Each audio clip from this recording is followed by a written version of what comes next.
ప్రియమైన దేవుడి బిడ్డలారా, డివైన్ మర్సీ సండే యొక్క గొప్పతనం మనకు అర్థం కావాలి అంటే ఒక చిన్న ఎగ్జాంపుల్. అదేంటంటే, ఫర్ ఎగ్జాంపుల్ మనం రోడ్డు మీద నడుచుకుంటూ వెళ్తూ ఉన్నాము.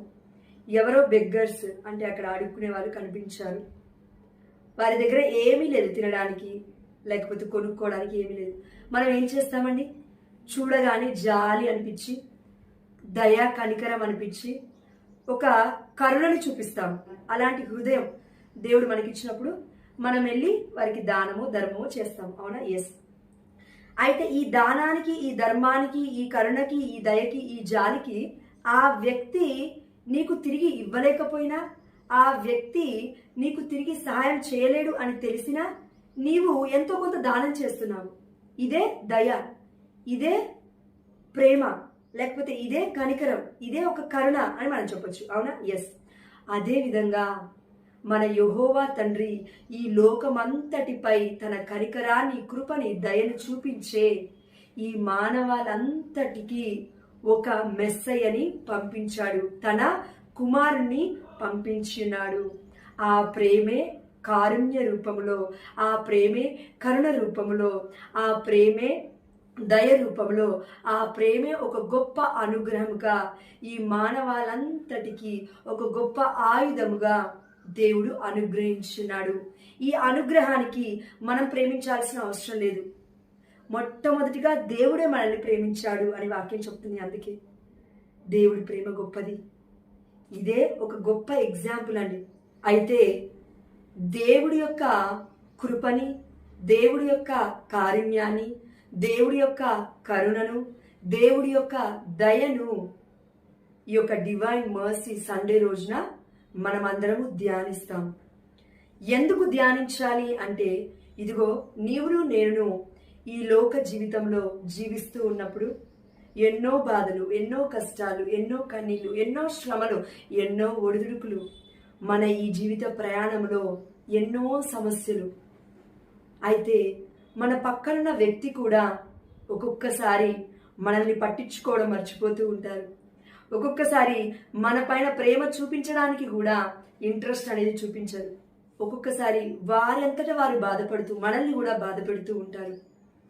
అయితే ఈ యొక్క ఎవర్ లాస్టింగ్ లవ్ అంటే శాశ్వతమైన ప్రేమ ఈ లోకంలో, ఈ ప్రపంచంలో మనకి ఎక్కడా దొరకదు.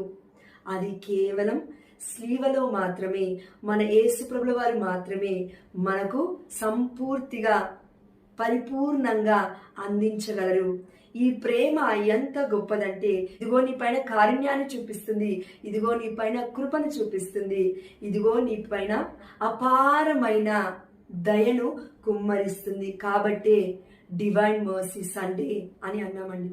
ఇలా ఈరోజు మనము ధ్యానించుకోవడం ద్వారా, నాకు ఎవ్వరూ లేకపోయినా నా యొక్క పరిశుద్ధమైన తండ్రి నాతో ఉన్నాడు, అయితే నాకు భయమేలా అని గొప్ప విశ్వాసాన్ని బలపరచడానికే కథోలిక శ్రీ సభ ఈ పండుగను ప్రకటించింది.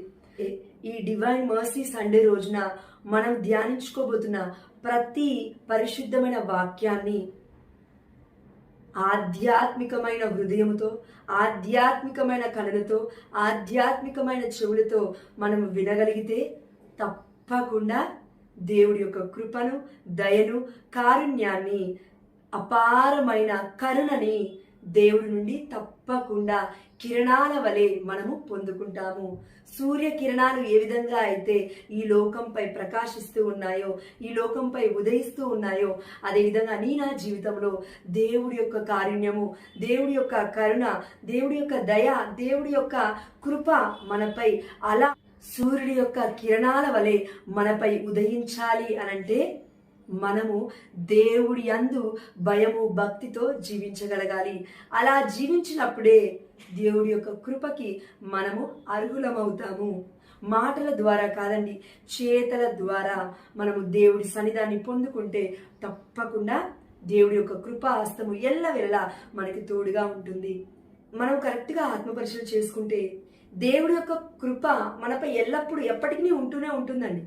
అందుకే ఈ లోకాన్ని దేవుడు ఎంతో ప్రేమించి తన ఏకైక కుమారుని మన కొరకై ఒక దివ్య బలిగా, పాస్కా బలిగా మనందరి కొరకై ఈ ప్రపంచ మానవాళంతటికీ ఒక గొప్ప బహుమానాన్ని అందించాడు, తన యొక్క శరీరాన్ని, తన రక్తాన్ని.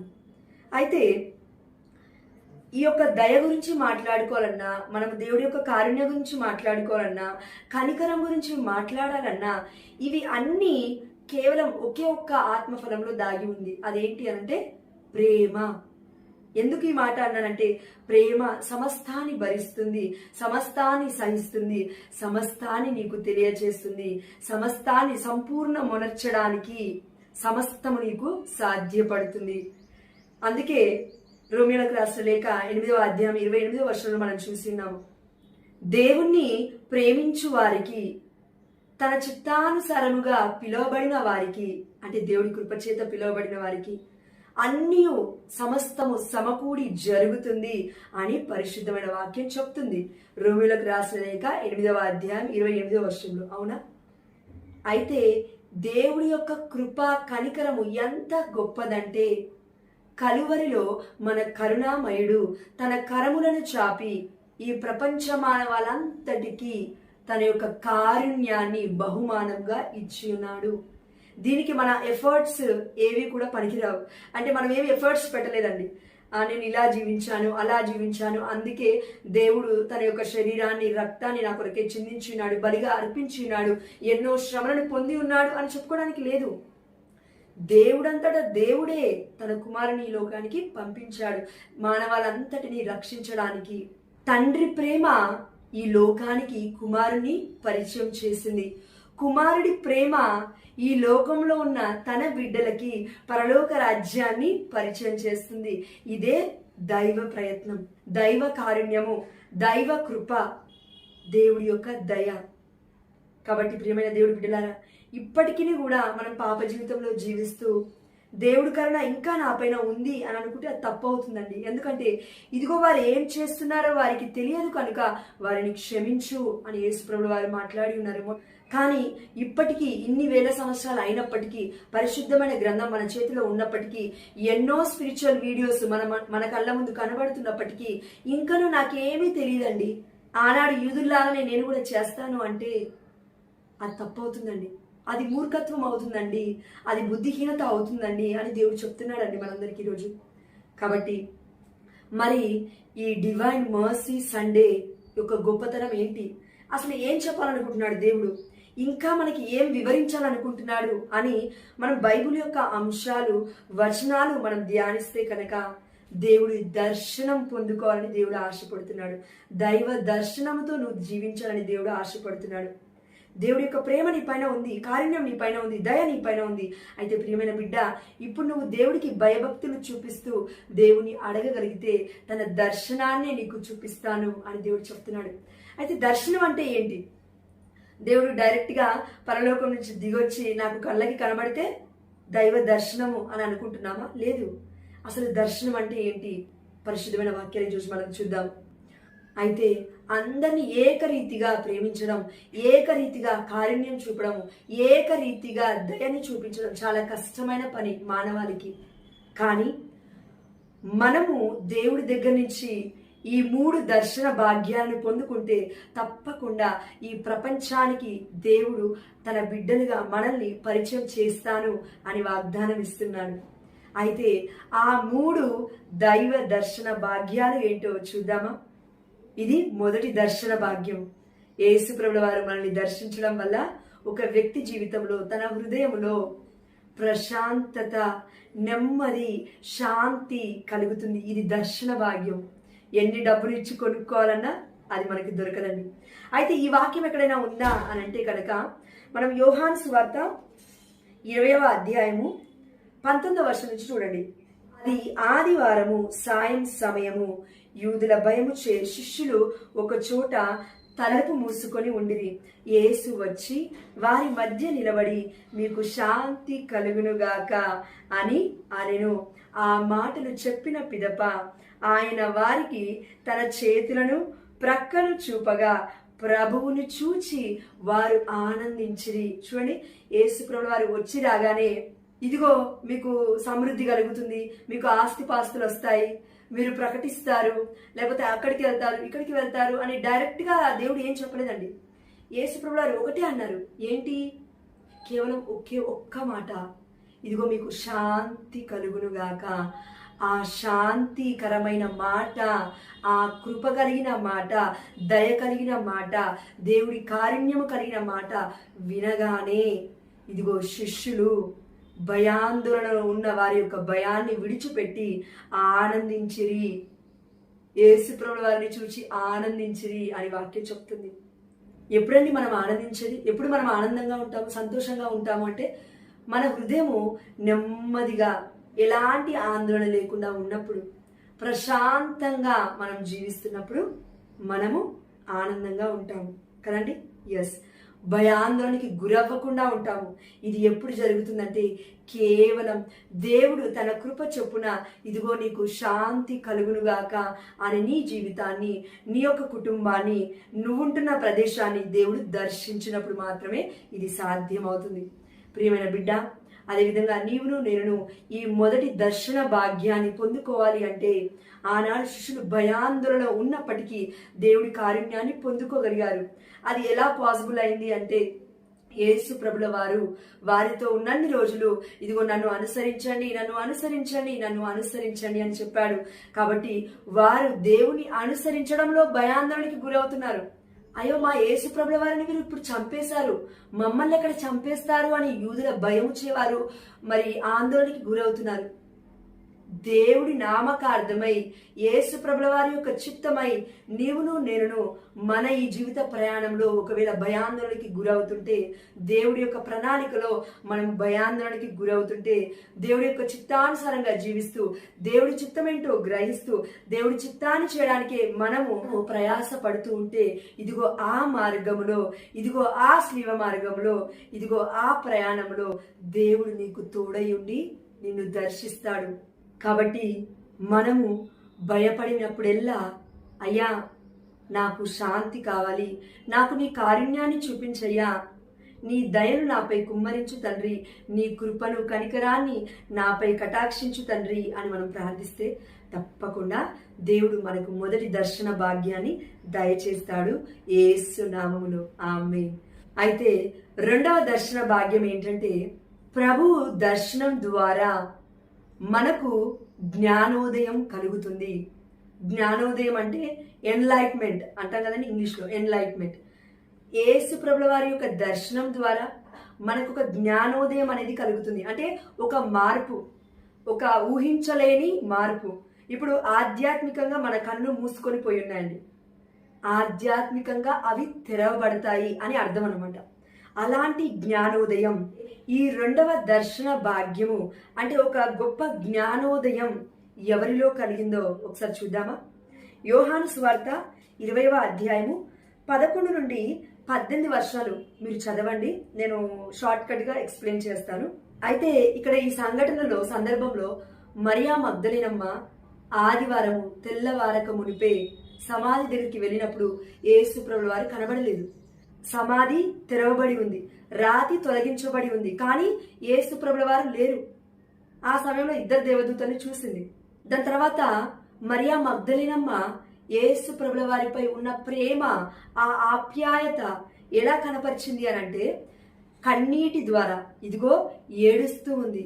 ఏడుస్తున్న తనని చూసి ఎందుకు ఏడ్చుచున్నావు, ఎవరిని వెతుకుచున్నావు అని దేవుడు అడిగాడు. యేసు ప్రభుల వారు అడిగారు.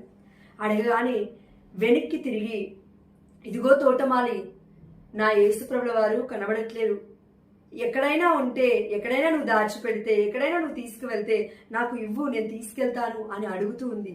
దాని తర్వాత యేసు ప్రభుల వారు 16వ వచనంలో మరియమ్మ అని యేసు పలికెను. ఆమె ఆయన వంక తిరిగి రబ్బుని అని పిలిచెను. అంటే బోధకుడా, అంటే కళ్ళు తెరవబడ్డాయి తనకి. అంటే తోటమాలి కాదు, నన్ను దర్శించింది, నాకు దర్శన భాగ్యం ఇచ్చింది నా యేసు ప్రభుల వారే, నా బోధకుడే అనే ఒక కనువిప్పు తనకి కలిగింది. అప్పటి వరకు ఎవరో తోటమాలి అని అనుకుంది. అంటే దేవుడే, యేసు ప్రభుల వారే తనంతట తానుగా వచ్చి మరియా మగ్దలేనమ్మ గారికి దర్శనం ఇస్తూ ఉన్నాడు. అయితే ఈ దర్శనం ఒక ఎత్తైతే ఇంకొక వచనం చూడండి, 18వ వచనము. మగ్దల మరియమ్మ వెళ్ళి శిష్యులతో, నేను ప్రభువుని చూచితిని అని వారికి ప్రభు సందేశమును అందజేసెను.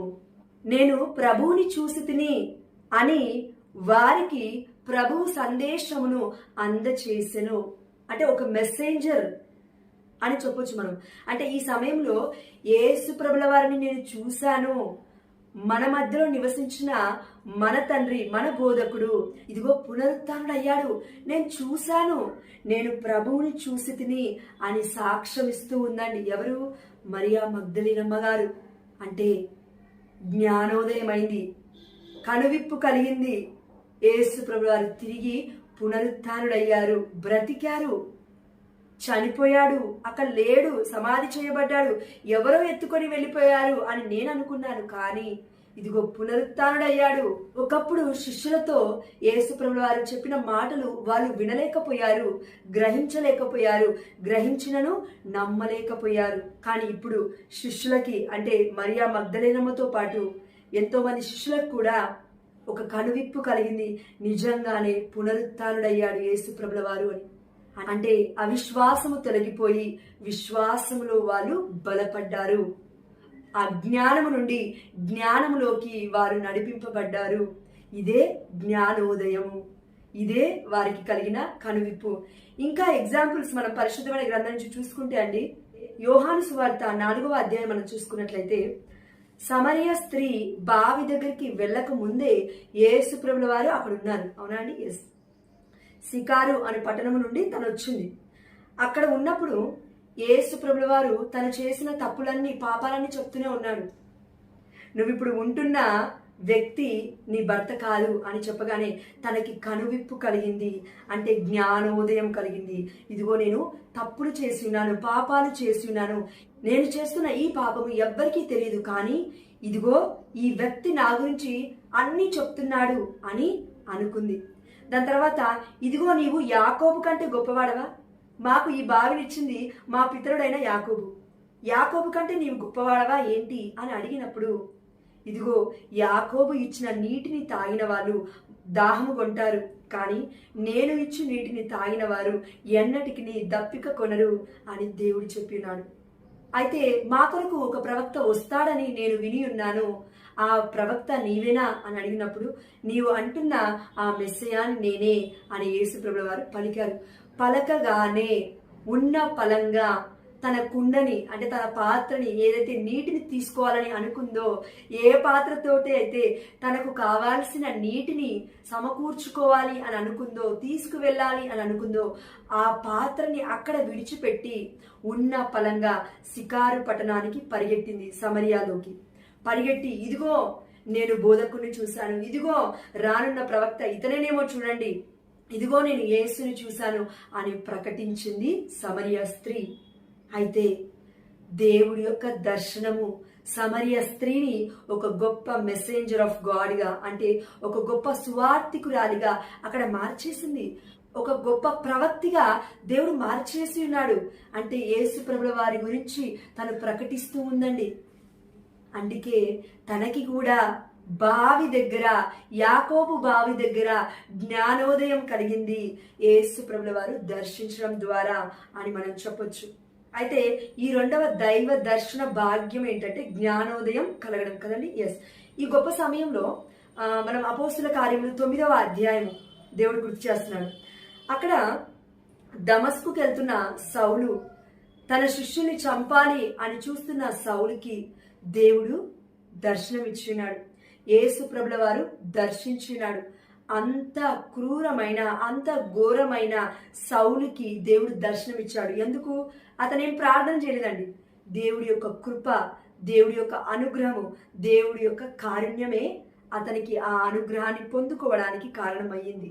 యేసు ప్రభుల వారికి తన ప్రజల పైన ఉన్న ప్రేమే ఆనాడు సౌలుకి జ్ఞానోదయం కలిగి పౌలులాగా మారే ఒక గొప్ప దర్శన భాగ్యాన్ని దేవుడు దయచేసి ఉన్నాడు అని మనం చెప్పొచ్చు. ఈ అంశంలో, ఈ సందర్భంలో సౌలు పౌలుగా మారకముందు సౌలుని దేవుడు దర్శించినప్పుడు తన కంటికి పొరలు ఏర్పడ్డాయి, అంటే కళ్ళు కనబడలేదండి. దాని తర్వాత 3 రోజులు ప్రార్థించిన తర్వాత ఏమీ తినలేదు సౌలు.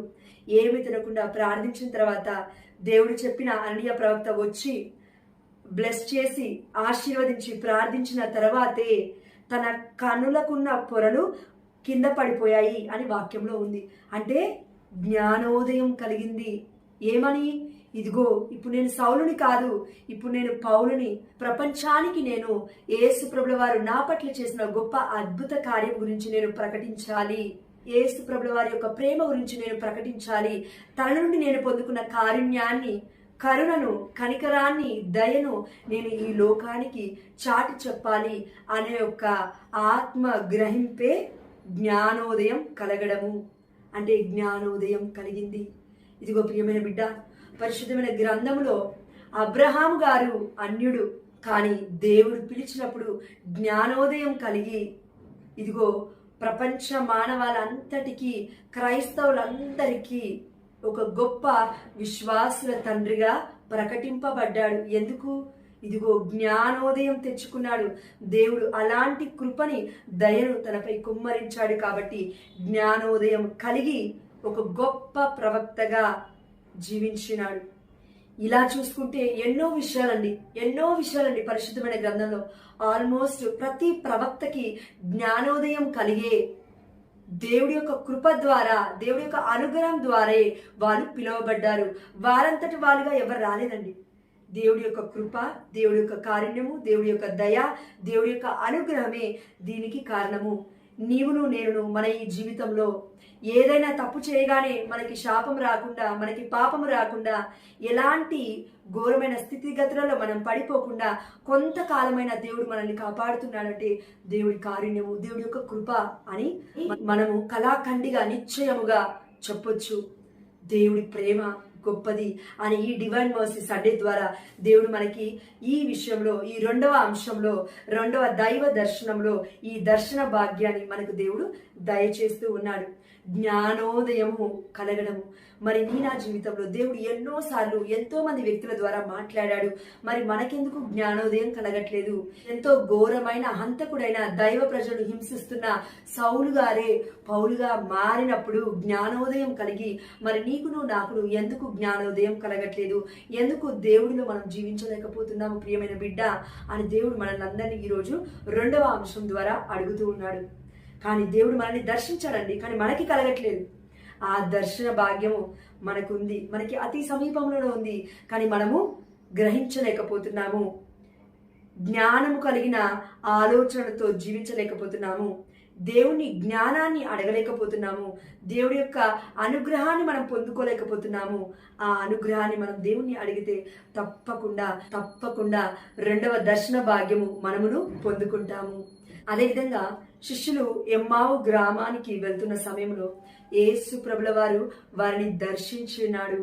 కాబట్టి ఆ శిష్యులకి కూడా కనువిప్పు కలిగింది. ఆ సమయంలో యేసు ప్రభుల వారిని ఇంటికి రమ్మని వారు ఆహ్వానించారు. యేసు ప్రభుల వారు అక్కడ ఉన్నారు. ఇదిగో రొట్టెను అందుకున్నారు, విరిచారు, వారికి భోజ్యముగా ఇచ్చినారు. ఆ సమయంలో అదృశ్యుడై ఉన్నాడు యేసు ప్రభుల వారు. కానీ అలా అదృశ్యమైనప్పటికీ అప్పద్రాక్ష రసములలో నేను కొలువై ఉన్నాను అని దాన్ని జ్ఞాపకార్థముగా వారికి ఇచ్చి అదృశ్యమైపోయి ఉన్నాడు. అయితే ఈ సంఘటనలో కూడా ఆ శిష్యులకి కనువిప్పు కలిగింది. చనిపోయి పునరుత్థానుడైన మెస్సయ్య ఇతనే అదృశ్యమైపోయి ఉన్నాడు మన కళ్ళ ముందే, ఇతనే ఆ క్రీస్తు, ఇతనే ఆ మెస్సయ్య అని వారికి కనువిప్పు కలిగింది. ఎలా?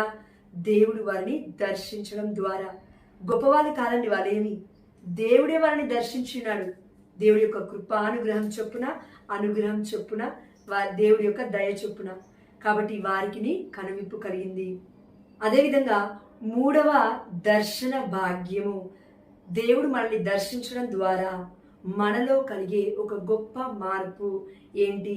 మన యొక్క హృదయంలో కలిగే గొప్ప మార్పు ఏంటి అనంటే ఆనందం, సంతోషం, అంతులేని ఆనందం, అంతులేని సంతోషం, ఇంక్రెడిబుల్ హ్యాపీనెస్, ఇంక్రెడిబుల్ జాయ్ అని మనం చెప్పొచ్చు. అయితే ఈ మాట మనం చెప్పాలంటే ఒక గొప్ప వచనం మనం చూద్దాం. యోహాను సువార్త 16వ అధ్యాయము 22వ వచనం ఒకసారి చూడండి. యోహాను సువార్త 16వ అధ్యాయము 22వ వచనం. అట్లే మీరు దుఃఖములో ఉన్నారు, కానీ నేను మిమ్ము మరలా చూచెదను. అప్పుడు మీ హృదయములు సంతోషించును. మీ సంతోషమును మీ నుండి ఎవడునూ తీసివేయలేడు. మీ సంతోషము మీ నుండి ఎవడునూ తీసివేయలేడు. అంటే సంపూర్ణమైన ఆనందము, అంతులేని ఆనందము, ఎవరు నీ దగ్గర నుంచి దొంగలించలేని ఆనందము. ఆ గొప్ప ఆనందము కేవలం దేవుడు మనల్ని దర్శించినప్పుడు మాత్రమే సాధ్యమవుతుంది. మనం మొట్టమొదటిగా చూసాం కదండి, యేసుప్రభుల వారి శిష్యుని దర్శించినప్పుడు, యేసుప్రభుల వారి యొక్క గాయాలను చూసినప్పుడు, ప్రక్కన చూసినప్పుడు, యేసుప్రభుల వారి యొక్క దర్శన భాగ్యం ద్వారా శిష్యులు ఎంతగానో ఆనందించిరి అని వాక్యం చెప్తుంది. ఆ ఆనందం మాటలలో చెప్పలేనిది, అన్ఎక్స్ప్లెయినబుల్ అనేసి అంటాం కదండి, వివరించలేనిది, వర్ణించలేనిది.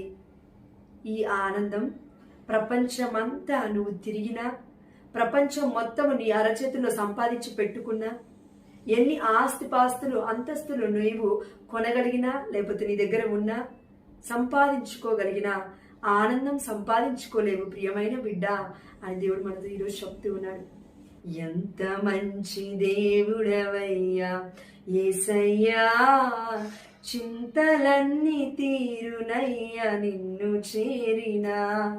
ఎందుకంటే సంతోషం ఎక్కడా ఉందని, సమాధానం ఎక్కడా దొరికేనని, సంతోషం ఎక్కడా ఉందని, సమాధానం ఎక్కడా దొరికేనని, జగమంతా వెతికాను, సర్వజనులనడిగాను, జగమంతా వెతికాను, సర్వజనులనడిగాను, చివరికది నీలోనే కనుగొన్నాను. ప్రభు చివరికది నీలోనే కనుగొన్నాను. ఆనందమైన, శాంతి సమాధానమైన, ప్రశాంతము కలిగిన హృదయమైన, ఆరోగ్యమైన, ఏ మహాభాగ్యమైన, ఏ గొప్ప ఆశీర్వాదమైన, ఏ గొప్ప ఆత్మ ఫలమైన, ఏ గొప్ప ఆత్మ వరమైన నీవు దేవుని నుండి పొందుకోవాలంటే దేవుడి అనుగ్రహం ఎంతో ముఖ్యమైనది. అయితే మనం ఒక వచనం చూద్దాము. పేతురు రాసిన మొదటి లేఖ 1వ అధ్యాయం 8వ వచనం చూడండి. మీరు ఆయనను చూడకపోయినను ఆయనను ప్రేమించుచున్నారు. ఇప్పుడు ఆయనను కన్నులారా చూడకయే విశ్వసించుచున్నారు. వర్ణనాతీతమగు మహానందము మీరు అనుభవించుచున్నారు. ఆమేన్. ఎంత గొప్ప వాక్యం అండి. వర్ణనాతీతమగు మహా ఆనందము మీరు అనుభవించుచున్నారు. ఎవరు? ఇదిగో తోమా యేసు ప్రభుల వారిని చూసి విశ్వసించాడు. కానీ ఇప్పుడు ఈ మానవాళిలో మనమందరము యేసు ప్రభుల వారి యొక్క వాక్యాలను, దర్శనాల గురించి మాట్లాడుకుంటూ, పరిశుద్ధమైన వాక్యాలను మనం ధ్యానిస్తూ, రక్తము శరీర రూపంలో యేసు ప్రభుల వారి యొక్క జీవాన్ని మనము మనలోకి స్వీకరిస్తూ, ఆహ్వానిస్తూ, ప్రతి దివ్య బలి పూజలో పాల్గొంటూ దేవుణ్ణి మనం పొందుకుంటూ ఉన్నాము. విశ్వాసాన్ని మనం బలపరుచుకుంటున్నాము దేవుడి యొక్క కృప చేత. అయితే ఈ విశ్వాసము కూడా ఆత్మ వరమే కదండి. మనం చూసినాం పరిశుద్ధమైన గ్రంథంలో. అయితే ఈ యొక్క గొప్ప విశ్వాసము ద్వారా, అంటే యేసుప్రభు వారిని మనం డైరెక్ట్ గా చూడకపోయినా మనం ఆత్మ పరంగా దేవుళ్ళో ఆనందిస్తున్నాం కదండి. We are rejoicing in the lord. దేవుళ్ళో మనం ఆనందిస్తూ ఉన్నాము.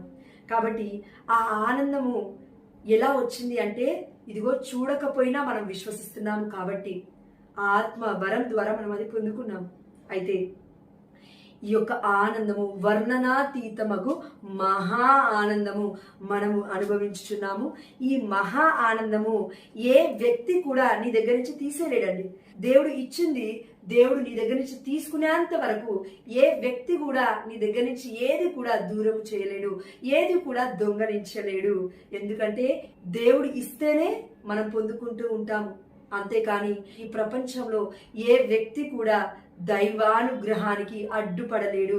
ఏ వ్యక్తి కూడా దేవుడి యొక్క కృపను ఆపలేరు, దేవుడి యొక్క కనికరాన్ని ఆపలేరు. ఈ ప్రపంచం ఆపిందా అండి? యూదులు ఆపారా అండి యేసు ప్రభుల వారి యొక్క పునరుత్థానాన్ని? దేవుడి అనుగ్రహం ఉంది, దేవుడి ప్రేమ ఉంది, దేవుడి సంకల్పం ఉంది. అదేవిధంగా ఈ 3 దర్శన భాగ్యాలలో కూడా దేవుడి యొక్క దయ, దేవుడి యొక్క అనుగ్రహం, దేవుడి యొక్క కృప, దేవుడి యొక్క సంకల్పము నీతో నాతో ఉంటే మరి మనల్ని దేవుడి నుండి దూరం ఎవరు చేయగలుగుతారు? ఎవరునూ చేయలేరు. దేవుడి అనుగ్రహం ఎంతో ముఖ్యమైనది.